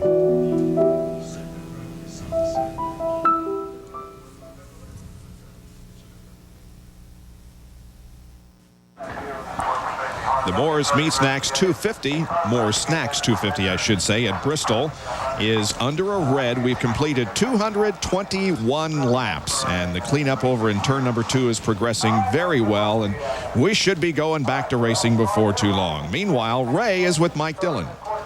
Well, Bob, things have cooled down a little bit down here, Mike. We saw a bit of a scuffle over there. What exactly happened in your eyes? I don't know. We were out there racing pretty hard, and Michael and I got into it at Darlington, and I got into him, and he wrecked his race car. Didn't mean to do it there. And here, I was trying to give him all the room I could out there. Several times, he got under him, I let out of it. Over here, I didn't mean to, get into him, but him and McLaughlin got together first. They got sideways, and heck, I just hit him. I mean, I couldn't check up quick enough. And then he brings his self over here, and then I don't know what happened from there. That really don't matter. I'm sorry that happened. I'm just sorry for Detroit Gasket and Rockwell Automation Dodge and MGM Brakes that our car's out now. I mean, I wouldn't try to hit somebody and take somebody out of a race, and let alone myself running up in 12th place from our starting position. So I hate he feels that way, and maybe we can get it worked out. Things happen in such a hurry here at Bristol. Yeah, I mean, they got together in front of me, and he slid sideways. And, I mean, I tried to check up all I could. I couldn't help but hit him. I was right on him when they got sideways. So, you know, he was mad about it. And, you know, he come by and let it be known what was wrong with him, and when he, you know, that's it. I don't know. I don't want to talk anymore about that part of it. I just hate it for my sponsors, and I hate it for his sponsors. Have you had a chance to look at the race car? How bad is it? It's pretty bad. It tore up the car pretty good. It's the first car we tore up this year, and I just hate it for my crew, Dean Johnson and all the guys at the shop. They've given me great race cars all year, and we've been running up front, and it's going to knock us back out of the top 10, but we'll be back. So we'll be at Texas and run good there. Just, you know, I hate it for the guys that have to work on these things more than I do myself and Michael. And guys, you can see by looking at some of these race cars just how much damage there is. An unbelievable amount of man hours goes into making these cars. Here's what they're talking about just a moment ago. Mike McLaughlin, we're right along with him. This is the onboard camera. Michael Waltrip's trying to go on the outside, and McLaughlin comes up, squeezes him. Michael Waltrip has to get out of the throttle, is what it looks to me like, and Mike Dillon ran the back of him. Kyle? Yeah, and it's just exactly like Dillon said. No place for him to go. Once Michael made the commitment to go to the outside of the 34 car, as the 34 comes up, Michael's got to squeeze out or turn the 34 car into the outside wall. Michael squeezes up out of it a little bit. Dillon's there. They get together, and, you know, I know we use this expression more than anything else, that's racing, but that really is. At Bristol, Tennessee, that's racing. Yep, you've got to expect things like that to happen. Bill? This is Bob Sutton, who co-owns the Barbasol Ford that Elton Sawyer's driving. We heard from Sandy Jones on his thoughts with 30 to go. Can Elton catch the 66? Well, you know, I think catching him's not the problem. I think passing him's going to be the problem, you know. Elliott Sadler's a great driver. Elton's doing a heck of a job. You know, those guys are putting up a good race. It's kind of what I like to see. You know, the Taurus is working out really good for us. We're having to figure it out on our own. We're not getting much help, but I think we got a really good race car here. I want to say hi to everybody back at Aikens Ford that's watching us, and thank everybody from our race team that's worked 7 days a week to get these cars where they are, and I really appreciate it. Keith Roberts Racing Engines, the most awesome power we got. All right, so it's Ford chasing Chevy in the closing laps of the More Snacks 250. Cars are rolling back to green flag action when you rejoin us in a moment.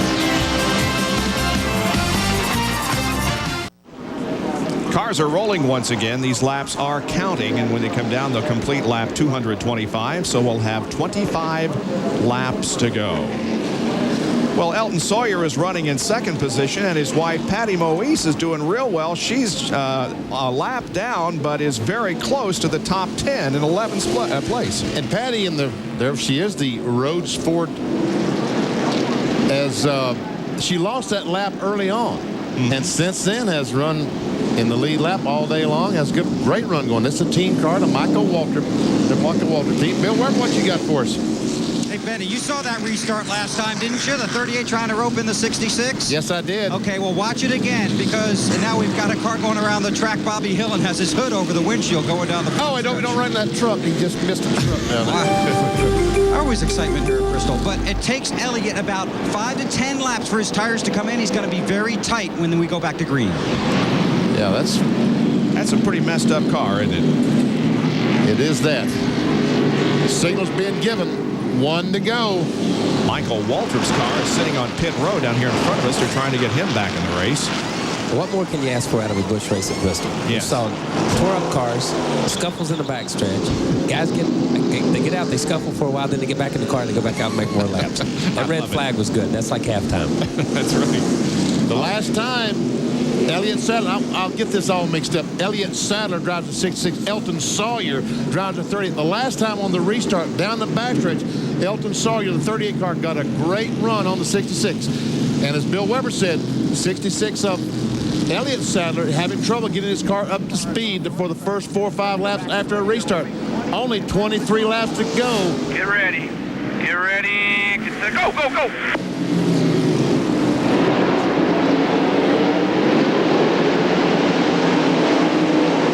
And Sawyer heads for the top of the racetrack again. However, Sadler hangs on to the lead, and now Kenseth at number 17 tries to take second from Sawyer. That's what Sawyer was trying to do. He was trying to get high and get that same run again did not quite work. It might have worked against it because it might give Elliott Sadler those 4 or 5 laps that his car needs to get up to speed.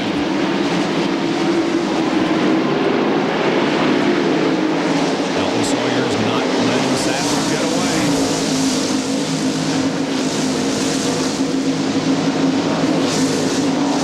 Elton has never won here at Bristol. His best finish 4th in the fall race in 1987, 10 years ago. Meanwhile, the leader of the race, Elliott Sadler, has Dave Blaney showing smoke. That's out the exhaust pipe. That's not very good. Here's a battle for 4th spot. 57, Jason Keller, the 3 car, Dale Earnhardt Jr. Earnhardt Jr. was the pole sitter of the race, right now back in 5th spot.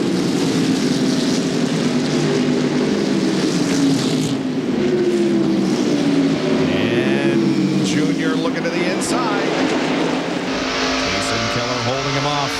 Here's Dick Trickle's view. He's back in 14th spot, 2 laps down. There he is. Oh, some contact. Is Jason going to save it? Whoa, he did. How did he do that? How did he do that?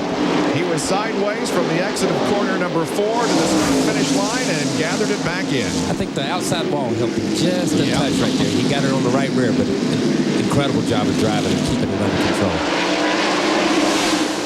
Wow.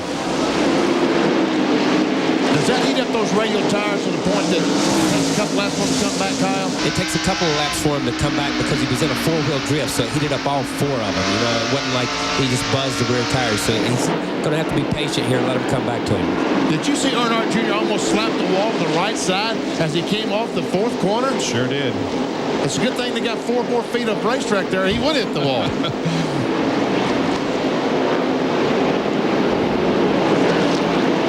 Earnhardt Jr. running 4th. Keller is 5th. Just a moment ago, this is what we're talking about, Jason. It looked like he was going to lose it. Earnhardt Jr. comes up, and right there, just a little contact. And up. Watch the 57. Watch this. And you're right, Kyle. The wall straightened him up. Sometimes that's all it takes, just a little bit of shove. So Jason Keller has 5th spot now. And Ray is with Tony Stewart, one of the victims of that big crash over in 2. I sure am, Bob. And Tony, I wanted to know from your perspective what happened out there on the racetrack. Well, it happened about 4 or 5 cars in front of us, but Buckshot said he cut a right front and got up in the lead lap cars, and we tried to get down under him once he got slowed down, but I couldn't get slowed down enough to get under him without hitting him with the right front. You missed 1 race this year, and then your teammate goes out and wins in the doggone car. Yeah, and I go out and run second, so I don't know if I'm going to let him do that much more, but Bobby and everyone who's Telephonic did a great job last week, and they gave me a great race car this week. We had a motor lay down on us yesterday, and they made changes there, and we made about 15 chassis changes, so we made us a better race car today. When's your next Busch race? Next week in Texas. Good luck. That's Tony Stewart, guys. No more IRL races until the Indianapolis 500, so Tony will spend a while driving in the Busch Series. There is Elliott Sadler, the leader. Just a year ago here at this race, Phillips 66 Petroleum joined with Elliott and the Diamond Ridge Racing, and he may be giving them a 1-year anniversary present here in the next 9 laps. There are less than 10 to go as Sadler has the lead. The 99 car, Glenn Allen, the Luxair car in front of the leader, is a few laps down. There's a battle for 2nd and 3rd spot between Elton Sawyer and now Matt Kenseth. The 17 car has caught Sawyer, and it looks like Earnhardt Jr. about to catch this too. It's sneaking right into the picture. I don't know if something's happened to Elton or what, but he's not really. It's not so much that the 66 has gone away. It's that Elton has dropped back, and here's Kenseth going to second place with Dale Jr. going to 3rd. Yep. So Elton Sawyer drops from 2nd to 4th here in just 1 lap. And the 99 car, Bob pointed out, is in fact on the tail end of the lead lap. He is our 9th place car. Now Sadler has gotten around him, so he is coming going to be a inside. lap down. Oh, the lap to go. There is Kenseth got a little sideways off the corner. Battle for 2nd place is what you're watching. This 1.8 seconds behind the leader, Elliott Sadler. From the Pennzoil Company. 4 to go. 4 laps to go. You heard the spotter. Inside, he's coming inside. While Elliott Sadler leads, he's just continuing to stretch out his advantage as we listen to Kenseth's spotter telling him Try it inside once more. what to do as Dale Earnhardt Jr. tries to take second away. Here it is, maybe. All alone if you have to leave him. Oh, good race. Kenseth does not want to give it up. No, great race. The spotter say, there he is. He's inside. Just let him have it. And, he didn't want to give it up, but it's not going to hurt him. This time around, next time around, Elliott Sadler will get the white flag. One more lap to go. He's in turn number 4. White is waiting for Elliott Sadler. Just one more trip around the 36 degrees of banking at Bristol.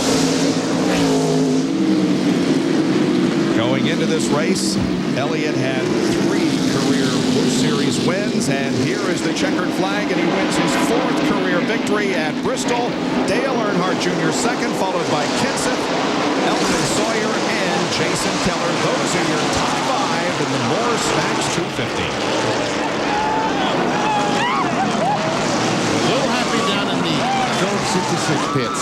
Seems like we can hear some shouting, can't we? Yes, we can. Yes, sir. A happy bunch of pit crew members that have helped Elliott Sadler win his 4th career NASCAR Busch Series Grand National Division race. We'll be back to talk with him in a moment.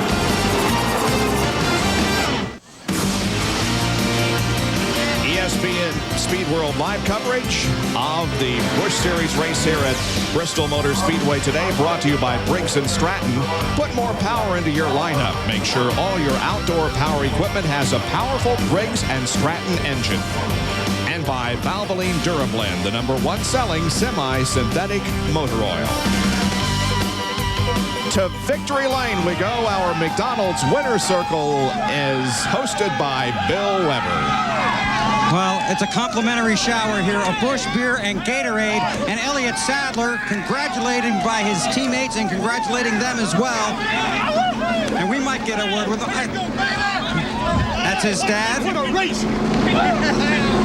I don't want to come between the son and his father. I thought you were sick, man. Oh, man, leading laps like this just makes you feel so much better, but I just got to say thanks to Phillips 66, Diamond Riggs Motorsports, Jeff Green. These guys have taught me so much. Gary Belter is the best owner in NASCAR history, and his support behind us is unreal.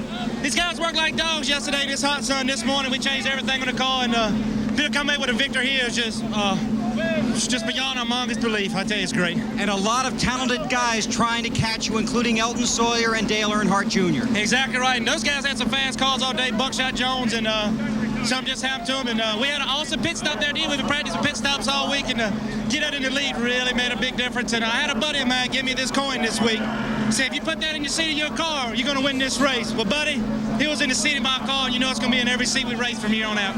Dodged a lot of traffic, too, man. We did. Traffic was pretty lenient there the last 20 or 30 laps, and the car was just great. This is like one of our little in-house cars we've been experimenting with, and to come to Bristol was just awesome and to run great. I'd just like to thank Phillips, Chevrolet Monte Carlo, Goodyear tires. Those babies were awesome, and just looking forward to moving on now. Just like that little track you grew up on, isn't it? Just like the little track I grew up on. Just a little bit more people here, maybe a little bit more banking. Okay, we talked at the beginning about the youthful enthusiasm and excitement that lies ahead. He just might be the leader for the Busch Series as we race along this season. A few more people. I think we have quite a few here, about 100,000 on hand here, and the capacity 130,000 will be the number tomorrow. Here's a look at the results. We talked about youth and experience in our open. Well, the youngsters came out on top, but look at the experienced drivers like Keller, who came up from 37th to 5th, and Phil Parsons from 39th to 7th, and a good run for Patty Moise, who did end up into the top 10 despite the fact she was a lap down. And past Andy Santerre on a couple of laps to go. That was the off from 21 back. All these cars out of the race. Bobby Hillin, you see why he was trying so hard to run a couple extra laps. He probably picked up 10 positions by doing that. As we look back at the rest of the field, 31-43. Wow, 22 cars out of the race today. A typical Bristol race. Here's the points. Mike McLaughlin holds on to the points lead, but Dale Earnhardt Jr. is now only 7 behind, and the top 10 is separated by 131 points as Randy LaJoie has slipped to 6th in the point standings now as they go to Texas next weekend. Quite a race, and we have more action from Bristol Motor Speedway coming up for you. Happy Hour on ESPN2 at 6 o'clock this evening. Tomorrow, RPM Today at noon on The Deuce. A simulcast of NASCAR Today, both on ESPN and ESPN2 at 12:30, just before we drop the green flag on the Food City 500 for the NASCAR Winston Cup cars here on ESPN at 1 o'clock Eastern tomorrow. So if you like the thrills and spills that you saw here at Bristol today, stay tuned, because Thrills and Spills, the program, is coming up with a look back at some of the more awesome incidents of 1997, but of course no injuries in any of the crashes. Well, our congratulations to Elliott Sadler, who pulled into victory lane for the 4th time in his career here at Bristol Motor Speedway. We'll see you on Happy Hour later this evening and tomorrow for the Food City 500. This has been a presentation of ESPN, the worldwide leader in sports.